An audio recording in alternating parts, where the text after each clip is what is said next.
Hello student, এখন আমি যেই কোশ্চেনটা তোমাদের সামনে আলোচনা করব, কোশ্চেনটা তোমরা স্ক্রিনে সবাই দেখতে পাচ্ছ। দেখো লাল কালি দিয়ে লেখা আছে, discuss the Keynesian theory of interest or explain how the rate of interest is determined by liquidity preference. Or দিয়ে লেখা আছে the equilibrium rate of interest determined where the demand for money is equal to supply of money. অর্থাৎ প্রথম কোশ্চেনটা তোমরা দেখতে পাচ্ছ, এই একটা কোশ্চেনটা বিভিন্ন রকমের ঘুরিয়ে করতে পারে। সেটা কি কেনসিয়ান থিওরি অফ ইন্টারেস্ট, ঠিক আছে। ইন্টারেস্ট সম্পর্কে যে কেনস যে থিওরির কথা বলেছিল সেটা আলোচনা করতে বলেছে, বা এর সঙ্গে অরেও দিতে পারে liquidity preference theory of interest, ইন্টারেস্টের লিকুইডিটি প্রেফারেন্স থিওরি। আর একটা দিতে পারে ইকুইলিব্রিয়াম রেট অফ ইন্টারেস্ট কি করে ডিটারমাইন করবো, demand for money is equal to supply of মানি, ঠিক আছে। তো জিনিসটা বলে দিই কি বলছে, কেনসিয়ান থিওরি অফ ইন্টারেস্ট, ঠিক আছে। এই ইন্টারেস্ট নিয়ে, ঠিক আছে, বিভিন্ন থিওরি ছিল ইন্টারেস্টের।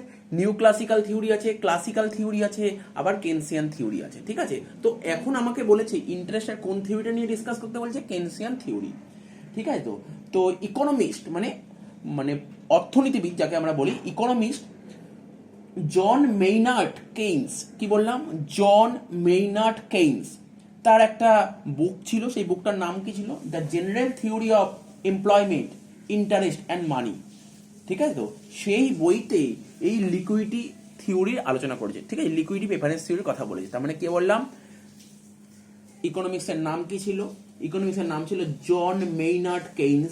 তার যে বুক ছিল, বুকটার নাম কি ছিল, the general theory of employment, the general theory of employment, general theory of employment, interest and money. কত সালে, 1936। এই বইতে ও কি বলেছিল, liquidity preference theory of money, ঠিক আছে, তার কথা বলেছিল, ঠিক আছে। তো আমরা তো পড়বই, তাহলে টপিকটার নাম হচ্ছে liquidity preference theory of money, liquidity preference theory of money. তো আমরা পড়ছি এই liquidity preference theory of money, ঠিক আছে। লিকুইডিটি প্রেফারেন্স থিওরিটা যে আমরা পড়ছি, এই থিওরিটা কে বলেছিল, প্রফেসর কেইন্স, বা বলতে পারো ইকোনমিস্ট কেইন্স। কত সালে, 1936। কোন বইতে এই কথাটা বলেছিল, বইটার নাম ছিল the general theory of employment, interest and money, 1936, ঠিক আছে। তো এটা আমরা পড়বো। এর আগে আমরা জেনে নেবো ইন্টারেস্ট জিনিসটা কি। তোমরা সবাই জানো, নতুন করে বলার কিছু নেই। আজকে ধরো তোমার টাকার দরকার, ঠিক আছে। তা টাকার দরকার, কিন্তু তোমার কাছে টাকা নেই। তুমি টাকাটা কোথা থেকে পাবে, স্যার টাকা নেই, যখন বাইরে থেকে ধার করতে হবে, ঠিক আছে। সে বাইরে থেকে ধার বলতে আমাদের মাথায় যেটা আসে, ব্যাংকের থেকে লোন করতে হবে। ধরো ব্যাংকের থেকে তুমি 1 লাখ টাকা লোন করলে, তো ব্যাংকে তো আবার একটা টাইমের পর তো টাকাটা ফিরিয়ে দিতে হবে, অবশ্যই টাকা ফিরিয়ে দিতে হবে। তো 1 লাখ টাকা তুমি নিয়েছো, তার থেকে ব্যাংকে গিয়ে তুমি 1 লাখ টাকা ফেরালে চলবে না, স্যার কখনোই সম্ভব নয়। তাহলে 1 লাখ টাকা নিলে তাকে তো বেশ কিছু এক্সট্রা কিছু টাকা দিতে হবে। তো সাপোজ ধরো ওর থেকে 1 লাখ টাকা নিয়ে ওকে ধরো তুমি 1,10,000 টাকা দিলে, তুমি কত টাকা এক্সট্রা দিলে, স্যার 10,000 টাকা। এই 10,000 টাকাই হচ্ছে ইন্টারেস্ট। দেখো কি লেখা আছে, in our daily life when we borrow some money from others, ঠিক আছে, when we borrow some money from others we have to return some additional money। আমরা এখন রিটার্ন করব, এক্সট্রা মানি রিটার্ন করব তাদেরকে। This additional money is called interest. তাহলে বোঝা গেল, আমরা বলছি in our daily life when we borrow some money from others, ঠিক আছে। তো মানে আমাদের ডেইলি লাইফে কি হয়, আমাদের যখন টাকার দরকার হয়, আমরা টাকাটা ধার করি বাইরে থেকে, ঠিক আছে। We have to return some additional money, কিন্তু আমরা যখন রিটার্ন করি তখন এক্সট্রা মানি রিটার্ন করি তাদেরকে। দিস অ্যাডিশনাল মানিকে আমরা বলি ইন্টারেস্ট। এবার যে ইন্টারেস্টটা, আমরা এখন ইন্টারেস্টের কার থিওরি পড়ছি, কেইন্সের থিওরি পড়ছি। তাই বলছে the Keynesian theory of rate of interest determination is known as liquidity preference theory, ঠিক আছে। তো কেইন্স যেই থিওরিটা কথা, কেইন্স ইন্টারেস্টের যেই থিওরিটার কথা বলেছে সেটাই হচ্ছে লিকুইডিটি প্রেফারেন্স থিওরি, ঠিক আছে, লিকুইডিটি প্রেফারেন্স থিওরি। তো পরীক্ষায় কখনো কখনো এমসিকিউ দিতে পারে। কি এমসিকিউ দিতে পারে, যে কেইন্স যেই ইন্টারেস্টের থিওরিটা বলে সেই ইন্টারেস্ট থিওরিটার নাম কি, লিকুইডিটি প্রেফারেন্স থিওরি। বলতে পারে কত সালে, বলবে 1936। কোন বইতে লেখা ছিল, বলবে the general theory of employment, interest and money. তো এইগুলো সমস্ত কিছু তোমাকে জানতে হবে। অ্যাকর্ডিং টু কেইন্স, কেইন্স কি বলেছে, কেইন্স বলেছে, দেখো কেইন্স কি বলেছে, কেইন্স কিছুই বলে না। কেইন্স বলছে ইন্টারেস্ট হচ্ছে একটা মনিটারি ফেনোমেনন, ঠিক আছে। কেইন্স পরিষ্কারভাবে তার পরিষ্কার কথা বলেছে, কেইন্স বলছে ইন্টারেস্ট হচ্ছে একটা মনিটারি ফেনোমেনন।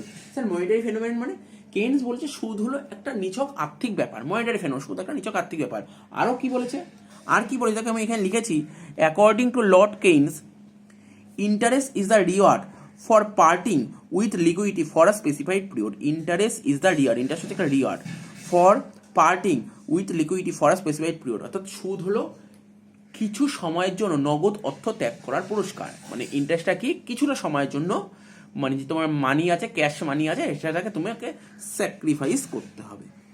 ঠিক আছে, তো এই বলেছে। তার মানে আমি আবার বলে দিচ্ছি, আমাদের কেইনস বাবু কি বলেছে, কেইনস বলে দিয়েছে যে সুদ হচ্ছে একটা মনিটারি, ইন্টারেস্ট হচ্ছে একটা মনিটারি ফেনোমেনন। আরও বলেছে interest is a reward for parting with liquidity for a specified period. সুদ হলো কিছু সময়ের জন্য নগদ ত্যাগ করার পুরস্কার। ঠিক আছে, আর কি এই যে মানে এটা কি করে ডিটারমিনেশন হবে, তোমার ডিমান্ড ফর মানি আর ডিমান্ড ফর সাপ্লাই এর মাধ্যমে এটা ডিটারমাইন্ড হবে। দেখো এখানে লেখা আছে the Keynesian theory of rate of interest. বললাম according to Keynes interest is paid on the capital. ইন্টারেস্টটা কিসের উপর পে করা হয় আমরা জানি, ক্যাপিটালের উপর। Or money invested in production, প্রোডাকশানে তুমি যত টাকা ইনভেস্ট করবে, ঠিক আছে, প্রোডাকশানে যত টাকা ইনভেস্ট করবে, ধরো প্রোডাকশানে তুমি 10 লাখ টাকা ইনভেস্ট করলে, তাহলে তার থেকে তো কিছু না কিছু তো ওই 10 লাখ টাকা তুমি প্রোডাকশন বা তুমি বিজনেসে ইনভেস্ট না করে তুমি তো অন্য কোথাও ইনভেস্ট করতে পারতে। হ্যাঁ, তো ইনভেস্ট করলে সেখান থেকে রিটার্ন পেতে, সেই রিটার্নটাকেই বলা হচ্ছে ইন্টারেস্ট। ঠিক আছে, and the rate of interest is determined by the demand and supply of money. বুঝতে পেরেছো তো, এটাই বলতে চেয়েছি। তো সুন্দর করে নোট করে নাও খাতায়। এত কিছু অত ডিটেলস আসবে না, তোমাদের তো এমসিকিউ পেপার, এত ডিটেলস আসবে না। ঠিক আছে, তো বাট এই পয়েন্টগুলো তোমার জেনে রাখলে এমসিকিউ করতে সুবিধা হবে। তাহলে কি বললাম, আবার বলে দিচ্ছি, কেইনস কি বলেছে, কেইনস হচ্ছে ইন্টারেস্ট হচ্ছে একটা মনিটারি ফেনোমেনন। আর বলেছে, আর কি বলেছে, interest is the reward for parting with liquidity for a specified period. ঠিক আছে, তো আর একটা কথা বলেছে, তুমি বিজনেসে যেই টাকাটা ইনভেস্ট করবে, ঠিক আছে, ইন্টারেস্টটা কি, তুমি বিজনেসে যেই টাকাটা ইনভেস্ট করবে, ঠিক আছে, তো তার উপর তো তুমি কিছু একটা রিটার্ন পাবে, সেটাই হচ্ছে ইন্টারেস্ট। আর এই ইন্টারেস্টের রেটটা কি করে ডিটারমাইন হবে, ডিমান্ড ফর মানি আর সাপ্লাই অফ মানির উপর বেস করে। ঠিক আছে, ডিমান্ড, মানির কি ডিমান্ড আছে আর মানির কি সাপ্লাই আছে তার উপর বেস করে। ঠিক আছে, তো ঠিক আছে, কোনো সমস্যা নেই। তারপরে দেখো কি লেখা আছে, বা সাপ্লাই অফ মানিটা আগে ডিসকাস করে নিই, তারপর ডিমান্ড ফর মানিটা ডিসকাস করব।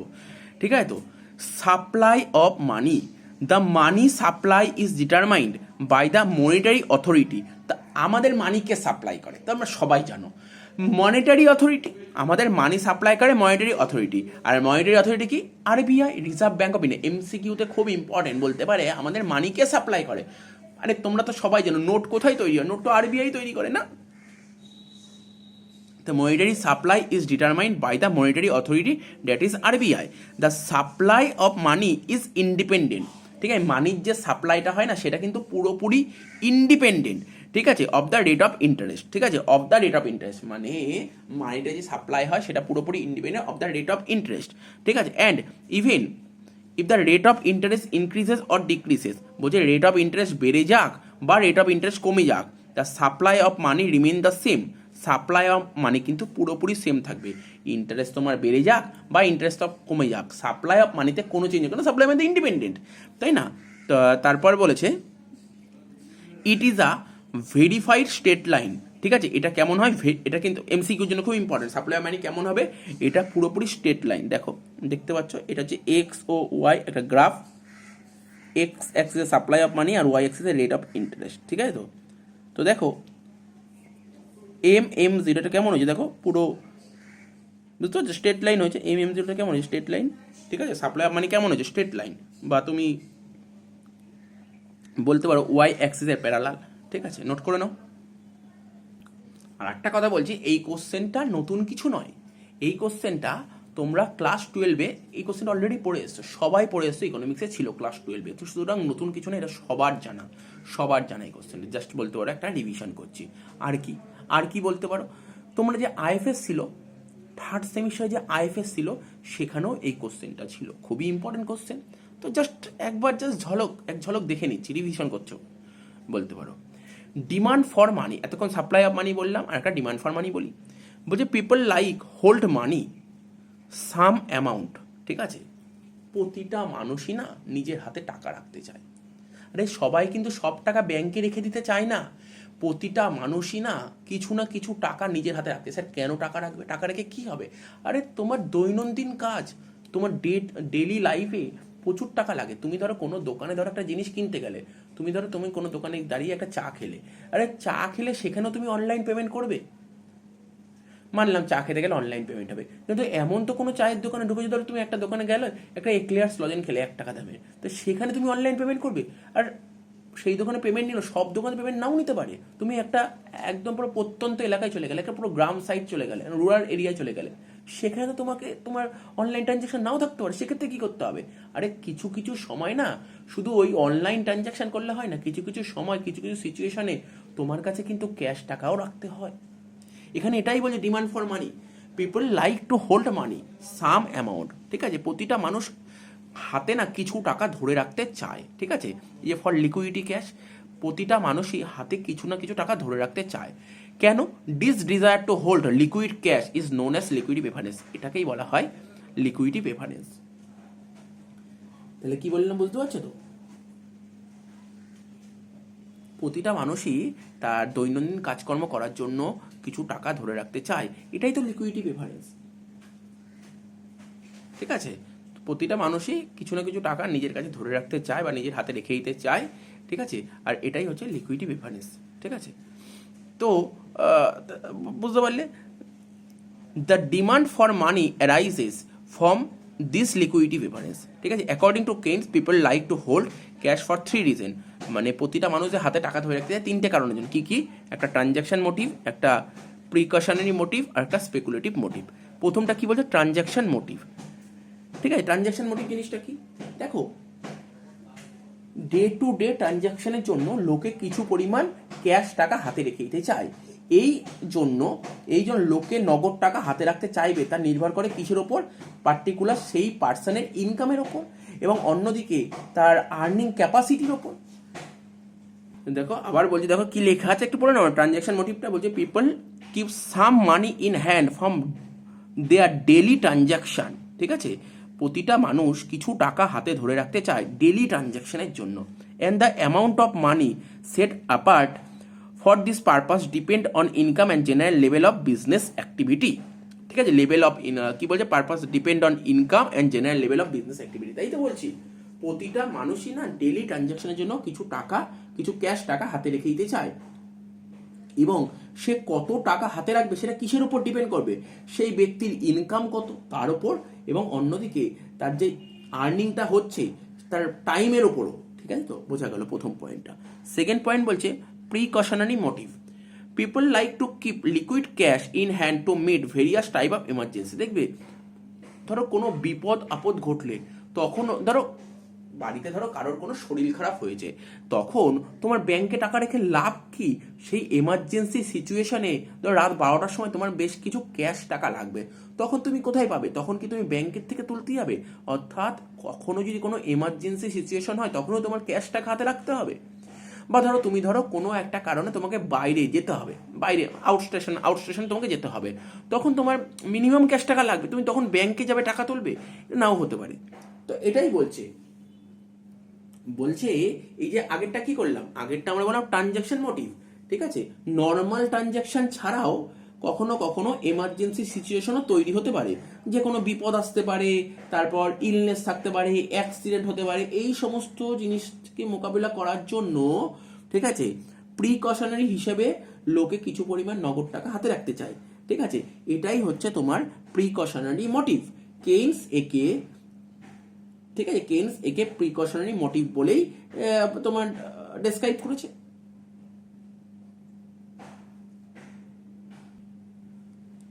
এই যে আমি যে দুটো কথা বললাম, কি বললাম? Transaction motive R precautionary motive.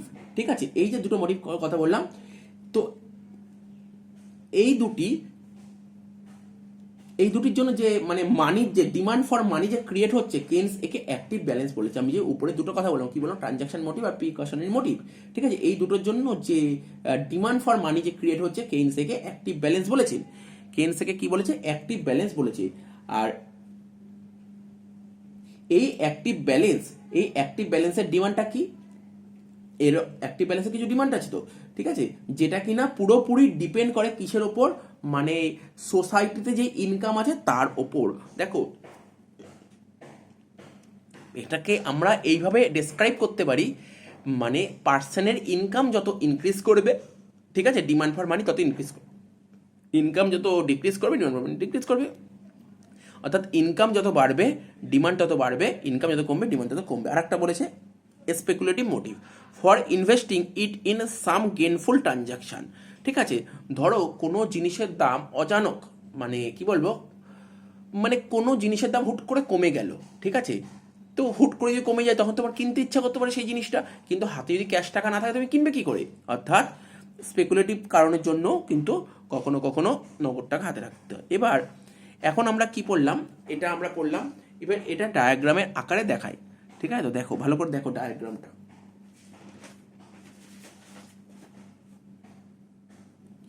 Demand for মানিটা আমরা ডায়াগ্রাম আকারে দেখিয়েছি। দেখো এখানে এল এল, ঠিক আছে, তো এটা হচ্ছে লিকুইডিটি প্রেফারেন্স। ঠিক আছে, এটা কি লিকুইডিটি প্রেফারেন্স, নগদ লিকুইডিটি প্রেফারেন্স এল এল। এটা দেখতে পাচ্ছি কেমন হয়েছে? হ্যাঁ স্যার দেখতে পাচ্ছি ডাউনওয়ার্ড স্লপিং হয়েছে বাঁ দিক থেকে ডান দিকে। ঠিক আছে, তো দেখো রেট অফ ইন্টারেস্ট যখন ও R one, rate of interest যখন দেখো ও আর ওয়ান, ঠিক আছে, তো তখন ডিমান্ড ফর মানি ও এম ওয়ান। রেট যখন কমে ও আর টু হলো, ডিমান্ড তত বেড়ে গেল। রেট অফ ইন্টারেস্ট যখন আরও কমে গেল, ও আর থ্রি হলো, ডিমান্ড তত আরও বেড়ে গেল। তাহলে কী বুঝতে পারছো স্যার? রেট যত কমছে ডিমান্ড তত বাড়ছে, রেট যত কমছে ডিমান্ড তত বাড়ছে। আর একটা কথা, এই পোর্শনটাই দেখো, এই পোর্শনটাই যে এই যে এখানে একটা ট্র্যাপ তৈরি হচ্ছে না, এই ট্র্যাপটাকে বলা হয় লিকুইডিটি ট্র্যাপ। তাহলে কিছুই বললাম না, আমি এমন কিছু বলিনি। এখানে ডিমান্ড ফর মানি এক্স অ্যাক্সিসে আর ওয়াই অ্যাক্সিসে রেট অফ ইন্টারেস্ট, এই দুটোর মধ্যে সম্পর্কটা কি আছে? ইনভার্স সম্পর্ক আছে। অর্থাৎ এই রেট অফ ইন্টারেস্ট যত কমবে ডিমান্ড তত বাড়বে, রেট যত বাড়বে ডিমান্ড তত কমবে, এর মধ্যে কি ইনভার্স রিলেশন আছে। নেক্সট পয়েন্ট বলেছে ইকুইলিব্রিয়াম রেট অফ ইন্টারেস্ট। ঠিক আছে, রেট অফ ইন্টারেস্ট ইকুইলিব্রিয়ামটা বলছি। The supply of money depends upon the banking system of the country. যে কোনো দেশের, ঠিক আছে, সাপ্লাই অফ মানি কিসের ওপর ডিপেন্ড করে? যে কোনো দেশের ব্যাঙ্কিং সিস্টেমের ওপর। At a particular point of time the total supply of money fixed. ঠিক আছে, শর্ট পিরিয়ডে কিন্তু সাপ্লাই অফ মানি ফিক্সডই থাকে, এটা আমরা আগেও বলেছি, জানি আমরা শর্ট পিরিয়ডে সাপ্লাই মানির সাপ্লাইটা সবসময় ফিক্স থাকে।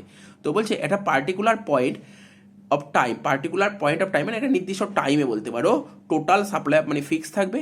Liquidity preference or the demand for money and the rate of interest are related to each other inversely. কোনো ঘাবড়ানোর কিছু নেই, ইজি পয়েন্ট বলেছে। বলছে লিকুইডিটি প্রেফারেন্স, যেটা কিছুক্ষণ আগে বললাম আগের পাতায়, লিকুইডিটি প্রেফারেন্স, ঠিক আছে, আর rate of interest, liquidity preference আর রেট অফ ইন্টারেস্ট, বা বলতে পারো ডিমান্ড ফর মানি আর রেট অফ ইন্টারেস্ট সম্পর্ক কেমন, রিলেশনটা কেমন? রেট যত বাড়বে ডিমান্ড তত কমবে, ঠিক আছে, তো আর রেট যত কমবে ডিমান্ড তত বাড়বে, এটাই তো বলেছে এখানে। বলছে liquidity preference or the demand for মানি সঙ্গে রেট অফ ইন্টারেস্ট সম্পর্কে ইনভার্স সম্পর্ক, একটা বাড়লে আর একটা কমবে। মনে করার চেষ্টা করে, এই জন্য ডাউনওয়ার্ড স্লপিং হয়েছিল। রেট দেখো, রেট যত বাড়ছিল ডিমান্ড তত কমছিল, আর রেট যত কমছিল ডিমান্ড তত বাড়ছিল, এটাই ছিল। এর উল্টোটাও হতে পারে, কি হতে পারে? Thus if the rate of interest is high, বলছে rate of interest is high, rate of interest যদি বেড়ে যায় তাহলে people will be less eager the hold liquid cash. ধরো মার্কেটে যদি ইন্টারেস্ট রেট বেড়ে যায় তাহলে কি তুমি তোমার হাতে ক্যাশ টাকা ধরে রাখবে? কখনোই না, তুমি সেটা ইনভেস্ট করে দেবে। কিন্তু মার্কেটে যদি রেট অফ ইন্টারেস্ট যদি কমে যায়, মার্কেট রেট অফ ইন্টারেস্ট কমে যায়, তাহলে নিশ্চয়ই তুমি ইনভেস্ট করবে না, তখন টাকাটা ধরে রাখবে। এখানে এই কথাগুলোই বলেছে। তো the rate of interest is determined at a point when the demand and supply of মানি, ঠিক আছে, ইকুইলিব্রিয়াম। তাহলে এখানে ছবিটা দেখো, এটা দেখো ডিমান্ড ফর মানি, এটা দেখো ডিমান্ডের কার্ভ, আর এটা সাপ্লাইয়ের কার্ভ।